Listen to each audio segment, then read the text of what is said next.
Brasil pode navegar através dessa crise ou pode continuar como Atlântida, o continente perdido. Alguém tem que mudar esse modelo econômico. O caminho da prosperidade é conhecido, todo mundo sabe qual é o caminho, menos o continente perdido da Atlântida. Por despreparo, por ignorância, por militância política, em vez de pragmatismo.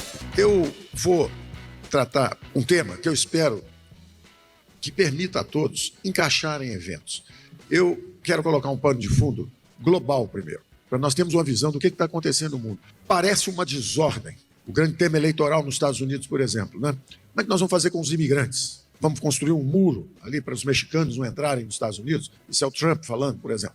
Aí vocês veem norte da África, todo mundo pegando barcos e tentando migrar para o sul da França, para o sul da Grécia, para o sul da Espanha, Itália. Ao mesmo tempo você tem a guerra da Ucrânia, você tem o Hezbollah e o Hamas com Israel, você tem o Maduro aqui falando sobre o avanço no petróleo da Guiana. E parece que o mundo enlouqueceu e que vai ter uma guerra mundial em mais 3 ou 4 meses.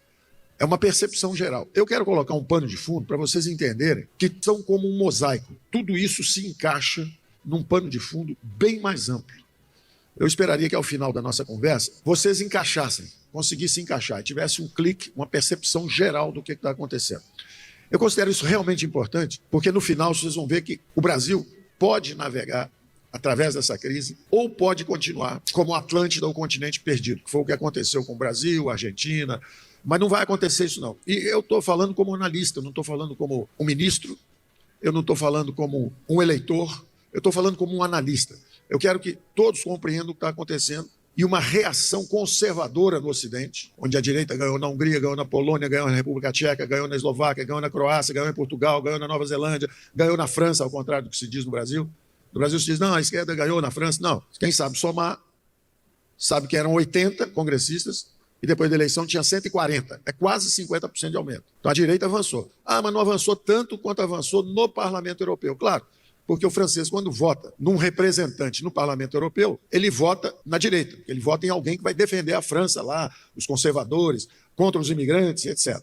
Só que quando ele vota dentro da França, ele gosta de se aposentar aos 18 anos, ele quer o 18º salário, ele quer as coisas que o Estado da Previdência Social pode fornecer. Mas a verdade é que a direita está subindo no mundo inteiro, é uma reação conservadora, e eu queria que vocês entendessem isso. Você não consegue reprimir um fenômeno que tem 60, 70 milhões de eleitores. Está acontecendo um fenômeno. Ou você entende o fenômeno, ou você vai ficar numa guerra permanente.